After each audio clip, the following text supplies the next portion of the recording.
lot to unpack, again, ahead of what is a really important game. And Graziano, let me quickly start with you again, because I'm sure when this story came down yesterday, positive tests, game is 3 days away. There were fans wondering, well, is the game going to be played? What is the answer to that question?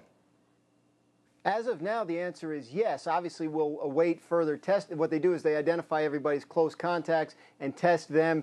And if you start to see something happen, like we saw earlier this season with Tennessee, where there was a team-wide outbreak, then maybe there's talk of postponement and rescheduling. As of now, the league is planning to proceed with that game as scheduled on Thursday. We'll monitor the testing results throughout the week. All right, so that's that side of this story. There's a whole other side of the story. And, Jeff, let's pick it up there. And that is that the Ravens, who bullied everyone in the league last year, have been on the other side of that this season. They got bullied in their own building by the Tennessee Titans on Sunday, and that created a lot of conversation on this show yesterday about just what the Ravens are. As you watch them, Jeff, Saturday, what are they?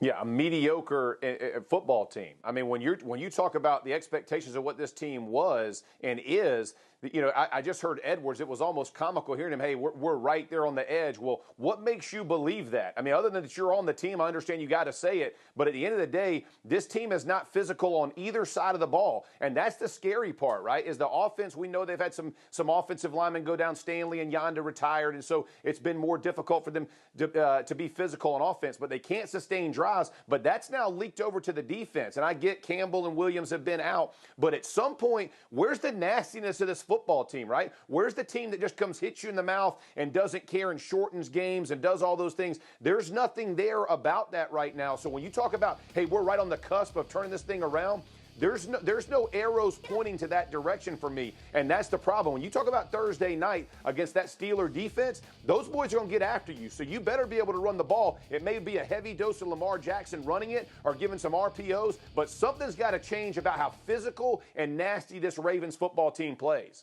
Yeah, they don't have that from last year, and they don't have a quarterback who is having an historically great season. So, Greg, I turn to you. As we watch it, what is the right thing to say about where Lamar Jackson is right now?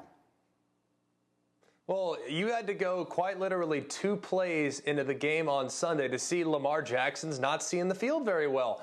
Right now, it's, a situation where he's not very accurate. He's not making great decisions. If you look at some of the throws and the decisions he's making in the passing game, you're sitting there and you're seeing guys open on the field, and yet he's trying to force balls into windows down the field that are really low percentage plays. I'm not saying don't be aggressive, but understand too situationally that you guys are struggling offensively. Right. So the second you get off schedule, you're in trouble. He tries, look at 2nd and 7, second play of the game. He tries to force one into Willie Snead, almost gets picked off by a dropping corner.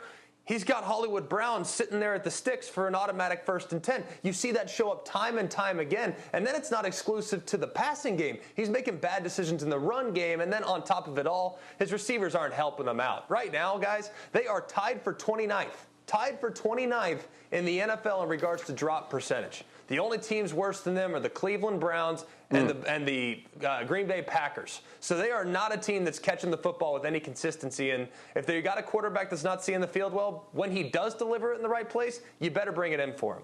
Listen, I'm old enough to remember when our analytics said they were favored in every game this season, and we were wondering if they might go 16-0. Now, all of a sudden, we're wondering if they might be on the outside of the playoff picture looking in. Thank you for watching ESPN on YouTube. For live streaming sports and premium content, subscribe to ESPN+.